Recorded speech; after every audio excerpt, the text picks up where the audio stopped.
ये सच्चे दरबार में अभी आप लोग सुन रहे थे। गुरु मुख कैसे होना चाहिए?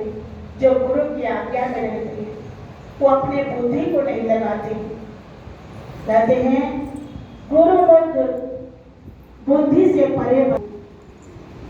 अब हमारा गुरु दरबार के लिए हम बुद्धि लगाते हैं, विवेक लगाते हैं, पर उससे परे ये ज्ञान है, भक्ति है। जहां हम अपने बुद्धि लगाते हैं, चतुराई करते हैं, वही हम फंस जाते हैं। हमारी जीवन नैया वही फंस जाते हैं, फिर हम आगे नहीं बढ़ पाते। जो गुरु भक्त होता है वो अपने बुद्धि नहीं लगाते, इसीलिए उसको गुरु मुख कहा गया। जो गुरु की आज्ञा में रहते हैं और गुरु वचन में अटल रहता है, तो गुरु वचन में इतनी बड़ी शक्ति होती है, ताकत होती है, जो हमारे जीवन नैया को पार लगा देती है। इसीलिए सज्जनों, हम सबको गुरु महाराज जी की आज्ञा में रहकर और हमें उनके आदेश को पालन करना है। गुरु महाराज जी कहते सत्संग, भजन, सेवा और दर्शन, ये जीवन की चार पहिया हैं। और ये चारों पहिया अगर जीवन में हमारी अगर ठीक ठाक चले तो इस जीवन की गाड़ी को कोई नहीं रोक सकता है। आपकी लक्ष्य की आगे में कोई भी आकर के बाधा भी डाले, उस बाधा की दीवार को भी तोड़ देता है। इसीलिए एक भक्त को अपने जीवन में गुरु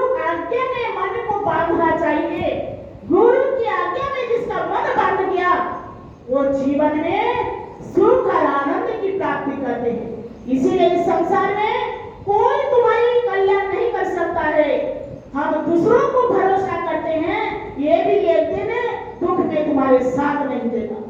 यहाँ तो साथ दे देंगे, लेकिन आगे आपको कोई साथ नहीं देगा। गुरु महाराज जी साथ देंगे तो उनकी साथ बनाओ, मालिक को ऐसे साथी बनाओ जो हमारे जीवन में अंतिम समय में काम आए। इस संसार में आप दुख में रहोगे, चाहे आपके पास में कपड़ा नहीं है, अन्न नहीं है खाने के लिए, आपको कोई भी सहायता कर देंगे। लेकिन सज्जनों, यहाँ हर प्राणी आप पर दया करेगा, सब आपको मिल जाएगा। लेकिन जीवन में अगर भक्ति ना हो, भजन ना हो, सेवा ना हो, सत्संग ना हो और गुरु दर्शन ना हो, तो इस जीवन को पा करके हमारे क्या लाभ हुआ? सोचो जरा, ये मनुष्य जीवन जो मिला है इसीलिए मिला है। इसे तो बढ़िया 84 का जीवी है जो उसको कुछ करना नहीं पड़ता, ना गुरु दरबार में कोई आज्ञा पालन करने की कोई आवश्यकता है। हाँ, इसीलिए कहा कि राम नाम की मूर्ख बंदे, जिया ना जिया, तूने आयु खो दी, सारे कुछ किया ना किया। तेरे से तो पशु अच्छे दुनिया को सिखला गई और घास खाया उसके बदले दूध वो पिला गई। तूने सकल पदार्थ खाए बदला कुछ दिया ना दिया। सजनों, हम बढ़िया बढ़िया माल खाते हैं और खा करके हम क्या बना देते हैं जरा सोचो।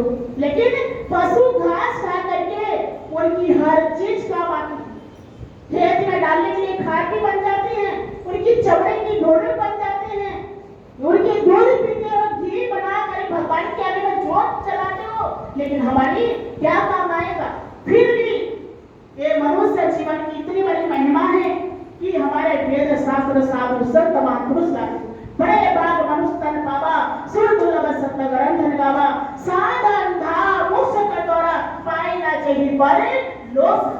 ये मनुष्य जीवन बड़े भाग से मिलते, जो देवी देवता भी तरस रहे हैं, ये प्रभु हमें मनुष्य चुरा दो, मैं अच्छे कर्म करूं, आपकी भक्ति करूं,